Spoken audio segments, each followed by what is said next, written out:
Hola amigos de YouTube, estamos acá una vez más en nuestro segundo capítulo de este programa que no tiene nombre, en este canal que no tiene nombre todavía.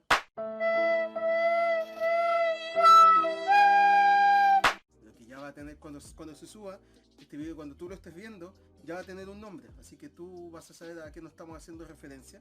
Pues estamos en nuestro segundo capítulo, entonces acá nuevamente David por este lado y aquí tenemos a Mario. Hola. Queríamos partir con una efeméride del día de ayer. Efemérides audio anti-copyright. La efeméride del día de ayer, ¿ya? Del 10 de enero de... El 10 de enero de 1893 nace Vicente Huidobro, que es quizás uno de los más grandes poetas que ha tenido la historia de Chile. Bueno, el más conocido junto con Pablo Neruda y Gabriel Mistral. Creador del creacionismo en la poesía. ¿Sí? ¿Y qué es eso? Bueno, no soy un experto en... Pero mucho más que yo poesía, por lo menos.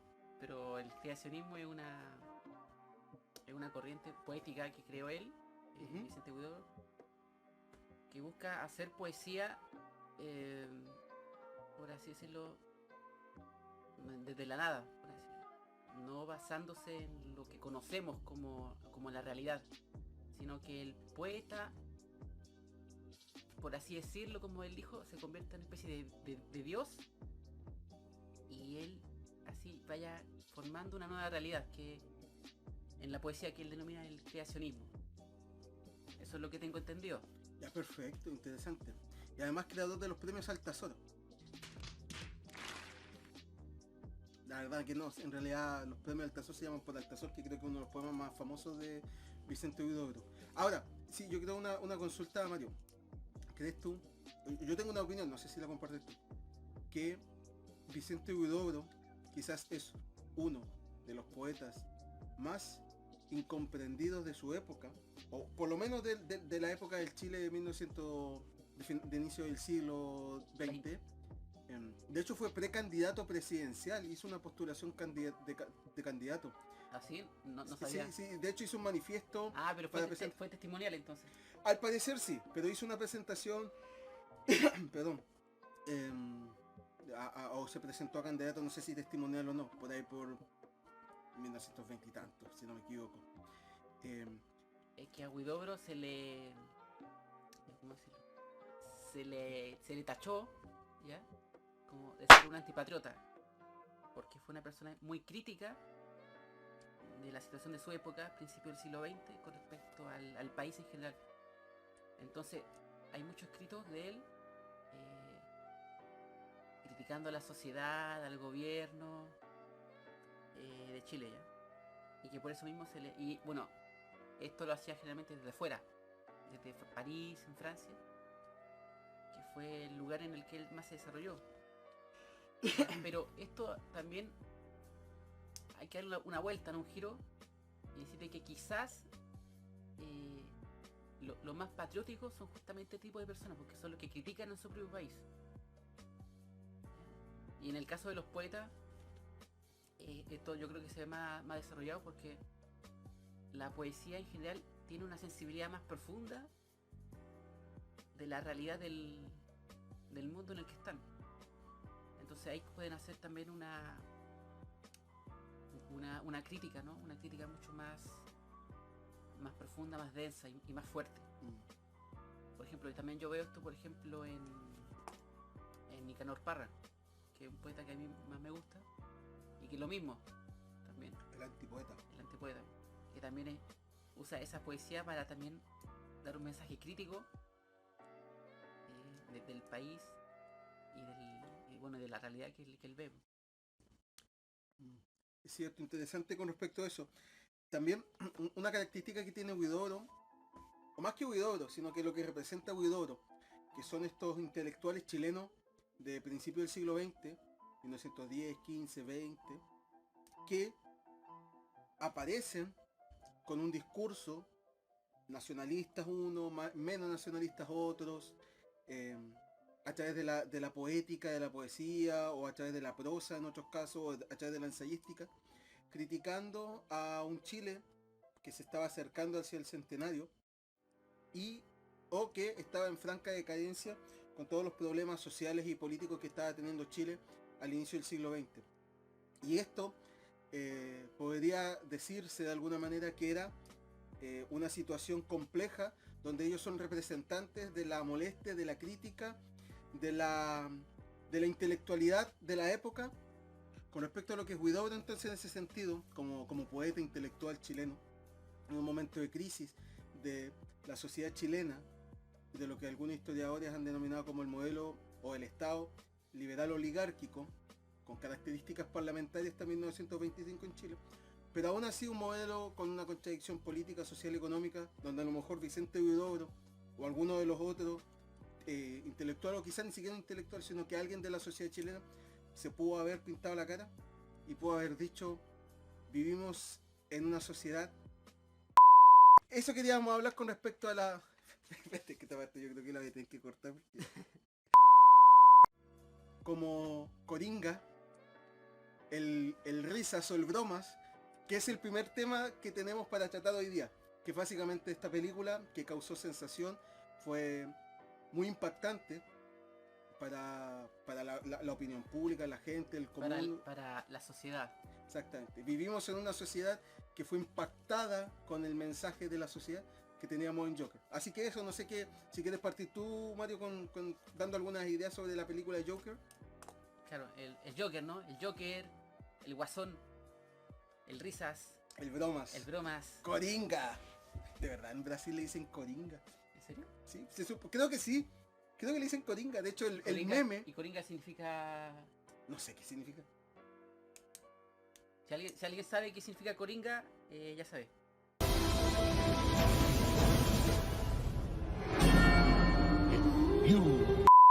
O el Guasón. O el Bromas. El Risas. El Sociedades. Cierto. Claro, es una película.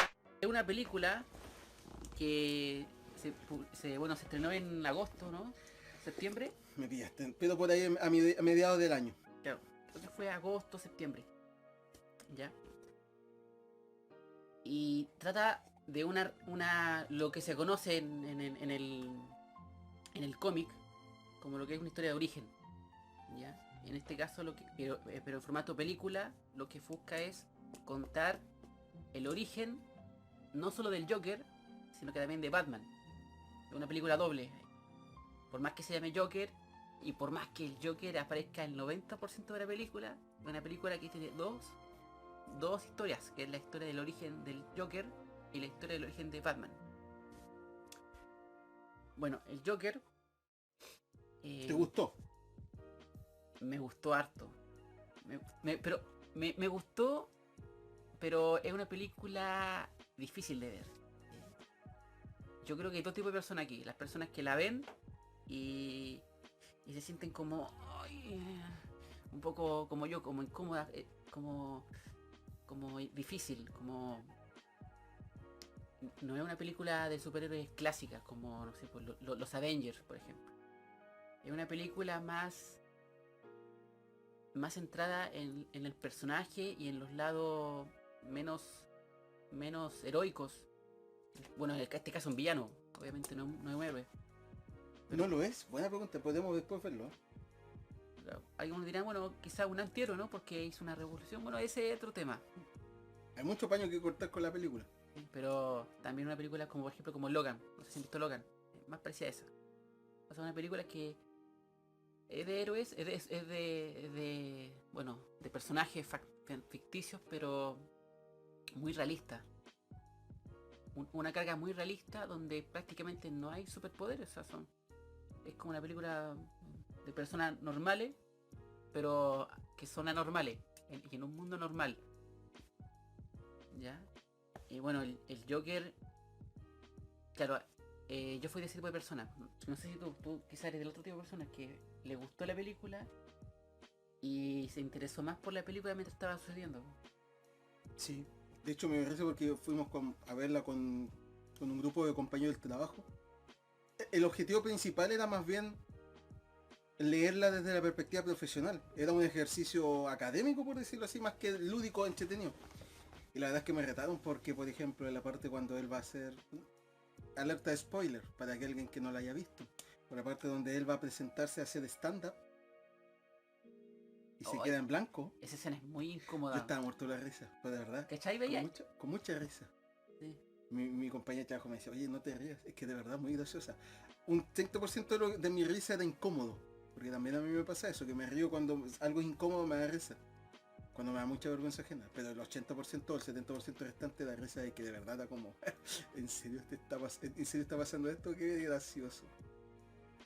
Pero sí, la verdad es que es una película impactante. Además que creo que pocas veces hemos visto en el cine, quizás, claro, tomando en cuenta Logan. De hecho, interesante que Logan haya pasado como muy desapercibida. Pero son más bien dramas humanos, historias humanas. Si tú sacas el Adamantium, ¿cachai? De Logan, si tú sacas la máscara final del Joker, o la parte final de la película cuando ella se convierte en el Guasón, por decirlo de alguna manera, son películas que, como le decía en la crítica, es como Taxi Driver, pero con el coringa de personaje principal. O sea, son dramas humanos finalmente, planteados desde una película. Yo creo que eso en términos del cine como comercial, de cómics y cosas así, no se había visto tan profundamente. Yo creo que eso llamó la atención. Además que yo creo que hago mucha la conexión en Chile, porque a lo mejor a nivel global estamos en una sociedad un poco más compleja, donde eh, se reflejó también por otro lado una serie de críticas. Yo creo que la película critica mucho al sistema norteamericano, a la sociedad capitalista, al sistema estatal, por decirlo de alguna manera. Pues finalmente es la historia de qué... yo lo leo así, yo leo el Joker como una película yo le pondría el nombre del Joker así como subtítulo: receta para convertir a una persona con una enfermedad mental en un psicópata que puede trastocar tu sociedad. Esa es como la lectura que yo hago, porque finalmente es decir, hey, ¿sabes qué? Este es un tipo, una persona enferma que el Estado, cuando necesitaba apoyarlo, desapareció. No estuvo presente.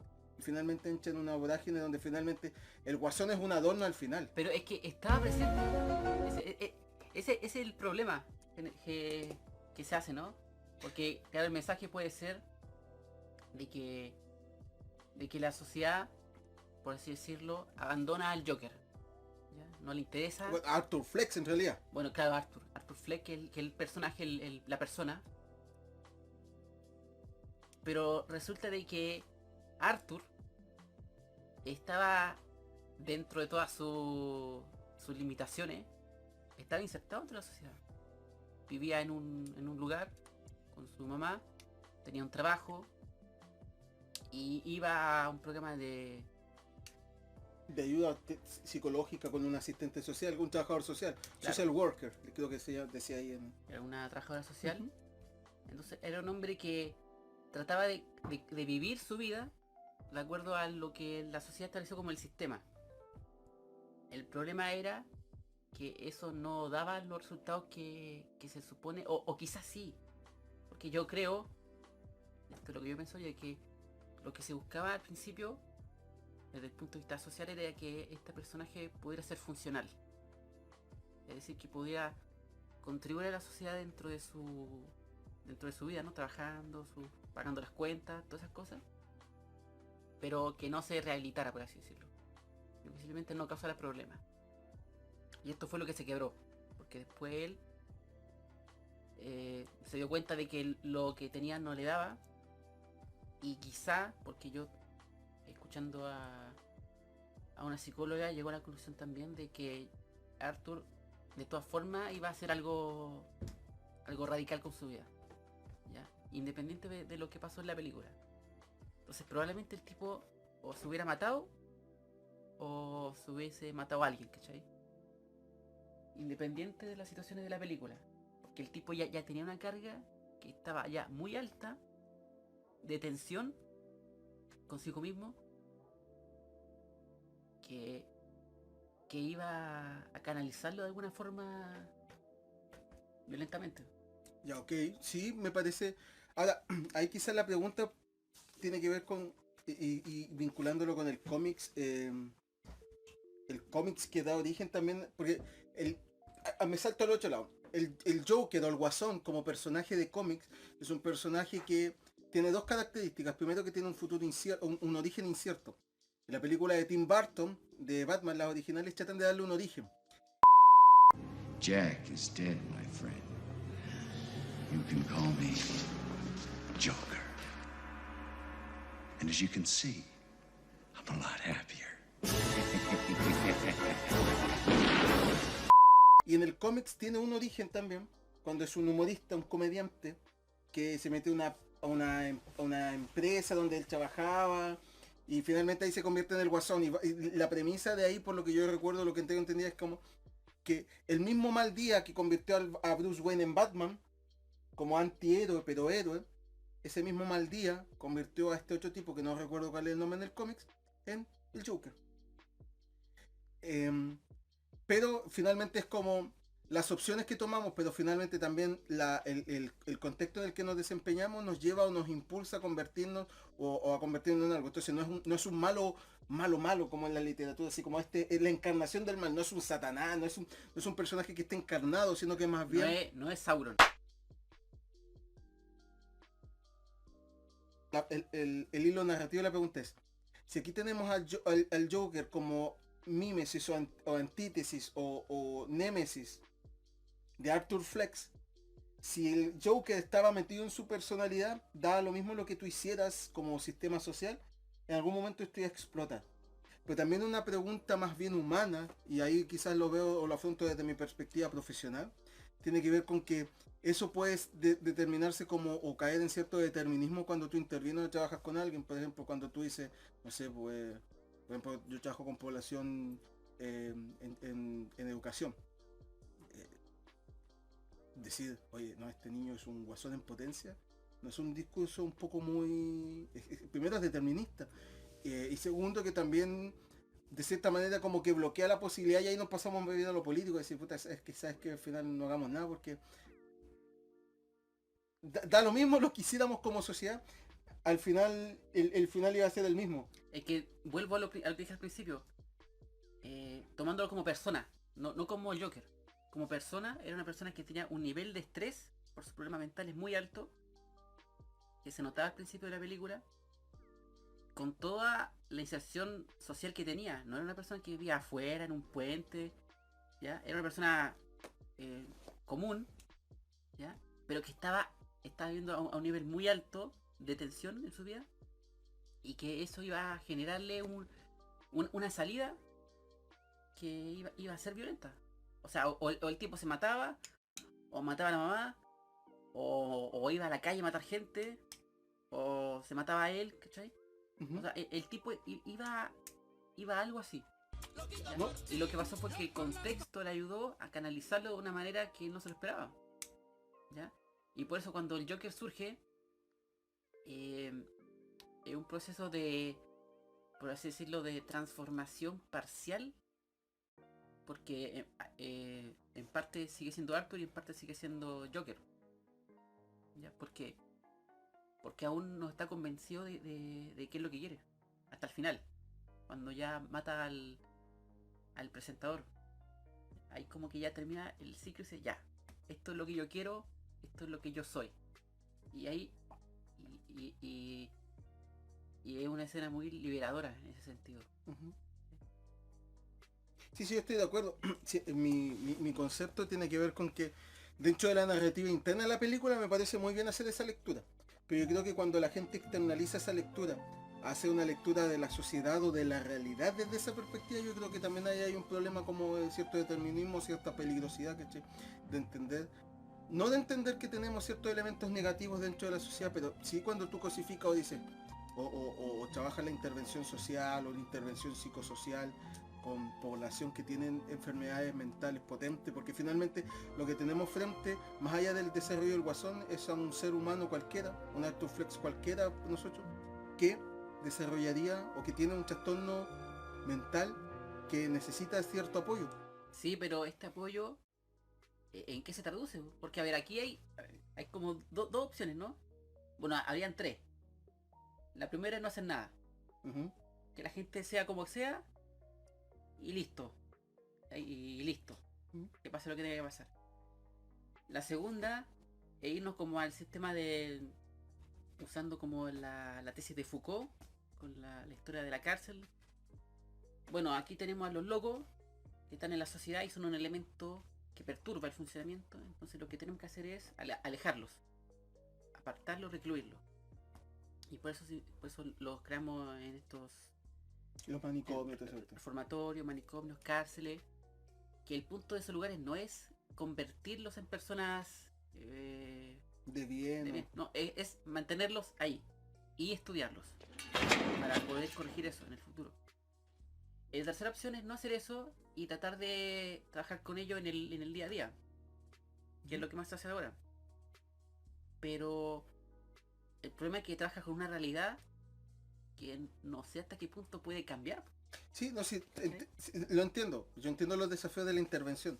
Pero por eso yo lo que señalo es que hay que tener cuidado entre la lectura de la narrativa de la película, porque finalmente es probable que dentro de la lógica del director él haya entendido o pueda él decir, ¿sabes qué? No importa cómo se haya desarrollado la lectura, el desarrollo de la película, tarde o temprano Arthur Fleck se iba a convertir en el Joker. O algo parecido, O algo parecido al Joker en la lectura. Pero una cosa es la lectura del hilo narrativo, del determinismo, o como lo puedes guiar tú, del guión. Pero otra cosa es que las personas puedan hacer esa lectura y decir, esa misma lectura yo la puedo aplicar a entender y decir, ¿sabes qué? Estos locos o estas personas de carne y hueso reales que están hoy día, hay que tenerles miedo o hay que hacer algo porque son potenciales Joker. Y yo creo que por lo menos para mí fue muy importante o me gustó bastante la película porque posicionó desde el género del cómics, porque películas que tratan el tema de mejor manera deben haber miles.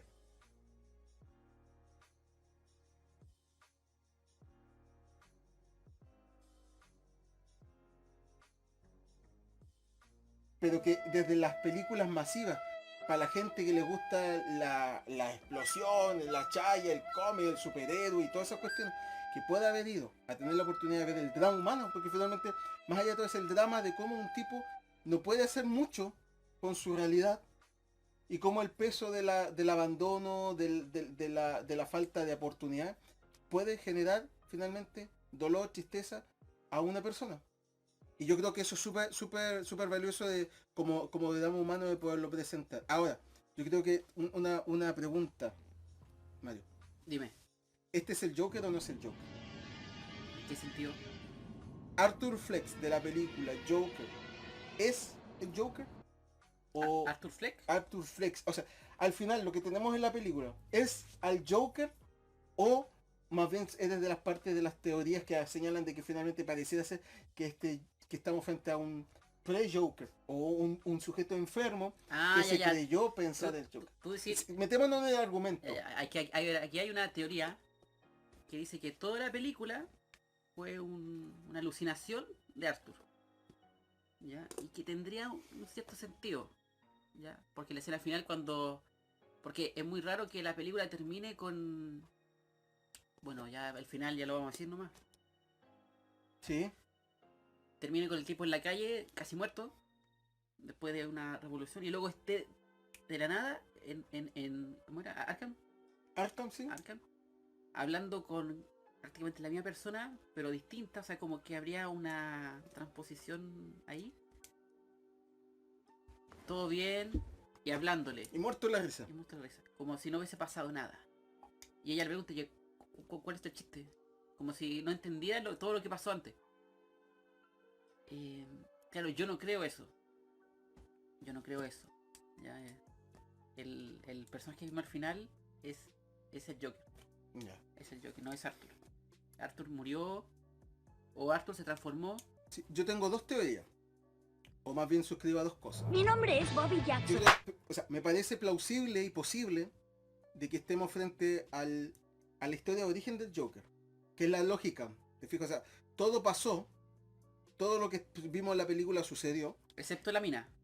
excepto, excepto lo que la misma película nos dijo que era falso. Ahora yo creo que desde la teoría de la conspiración, por decirlo de alguna manera, yo creo que hay dos, las dos me convencen. Una es que toda la película haya sido un sueño, o más que un sueño.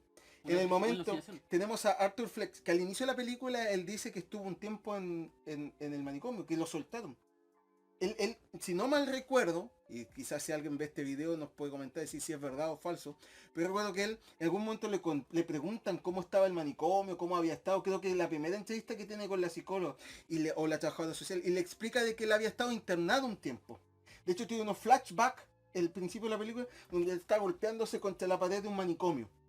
Entonces, yo creo que es posible, tesis 1, de que Arthur Flex está todavía en la cárcel o en el manicomio, tiene la entrevista con esta trabajadora social y mientras está esperando, está conversando, se imagina Si él hubiera salido y todo. todo el origen del Joker.